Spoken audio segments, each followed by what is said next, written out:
Hello friends, நம்ம இன்றைக்கி சுவையான முட்டை மிட்டாய் செய்யலாம் வாங்க. இதுக்கு தேவையான பொருட்கள் என்னென்னு பார்த்துக்கிட்டோன்னா 4 முட்டை, 100 கிராம் கோவா, ஸ்வீட்லெஸ் கோவா எடுத்திருக்கேன், 20 பாதாம் முந்தின நாள் நைட்டே தோல் ஊற வச்சு தோல் எடுத்து வச்சுருக்கேன். இது கூட நம்ம 150 கிராம் சுகர், இதை பவுட்ரு பண்ணி எடுத்து வச்சுக்கலாம். இப்போ நான் ஒரு 4 முட்டையை பவுலில் உடச்சி எடுத்துக்கலாம். இது கூட பவுட்ரு பண்ணி வச்சுருக்கிற சுகரை ஆட் பண்ணி இந்த மாதிரி ஒரு விஸ்கு வச்சு நல்லா கிண்டி விட்டுக்கலாம். இது பீட்டரோ மிக்சிலேயோ போட்டு நம்ம செய்யக்கூடாது. இந்த மாதிரி ஒரு விஸ்கு வச்சு தான் நம்ம கலக்கி எடுத்துக்க போகிறோம். சர்க்கரையும் முட்டையும் நல்லா ஒன்றா மிக்ஸ் ஆகணும். இது கூட 100 கிராம் ஸ்வீட்லெஸ் கோவா எடுத்து கட்டி இல்லாமல் இந்த மாதிரி நம்ம ஒரு விஸ்கு வச்சு நல்லா கிண்டி எடுத்துக்கலாம். இது கொஞ்சம் கட்டியாக தான் இருக்கும், பரவாயில்ல.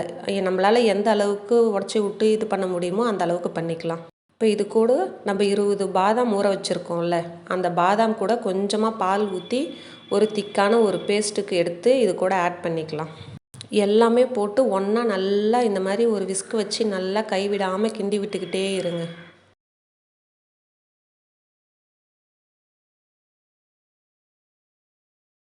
கட்டி இருந்தாலும் பரவாயில்ல, நம்மளால் எந்த அளவுக்கு கிண்டி விட முடியுமோ அந்த அளவுக்கு விஸ்கு வச்சு கலக்கி விட்டுக்கலாம். 2 ஸ்பூன் நெய் விட்டு மறுபடியும் நல்லா விஸ்கு வச்சு கலக்கி விட்டுக்கலாம். இப்போ நம்ம அடுப்பில் ஒரு பேன் வச்சு லைட்டாக ஹீட் ஆனதும் இந்த முட்டையை இது கூட வானலில் சேர்த்து நல்லா சிம்லே வச்சு கிண்டி விட்டுக்கிட்டே இருக்கலாம். இது அந்த கட்டிலாம் இல்லாமல் இருக்கிறதுக்காக தான் நம்ம இதில் சேர்க்குறோம். கட்டிலாம் இருந்தால் மெல்ட் ஆகிடும். நம்ம கோவா எல்லாமே சேர்த்துருக்கிறதோட்டு நமக்கு சீக்கிரமாக மெல்ட் ஆகிடும். அதனால தான் நம்ம இந்த மாதிரி லைட்டாக ஹீட் பண்ணி எடுத்துக்கிறோம்.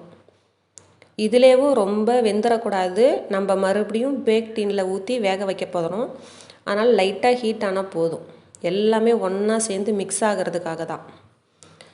இது செஞ்சியில் ரொம்ப ஃபேமஸான ஒரு டிஷ்ஷு.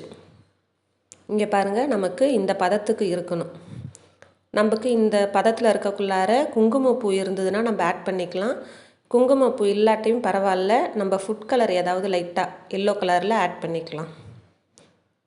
கலரிங்காக தான் நம்ம இந்த ஃபுட் கலர் சேர்த்துக்கிறோம்.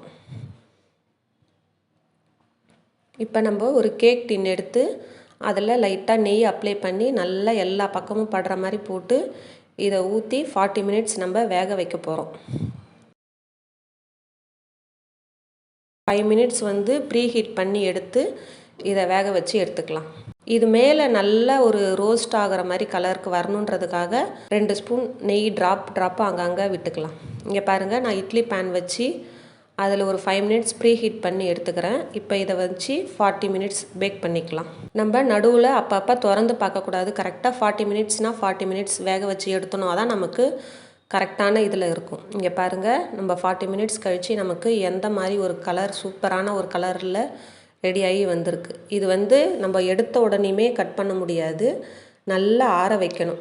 ஒரு 1 hour ஆறுனதுக்கு அப்புறம் தான் நம்ம கட் பண்ணவே முடியும். இங்கே பாருங்கள், இப்போ 1 மணி நேரம் கழித்து நான் கட் பண்ணி எடுத்திருக்கேன். ரொம்ப ஸ்பாஞ்சியாக சூப்பராக இருக்குது, டேஸ்ட்டும் சூப்பராக இருக்குது.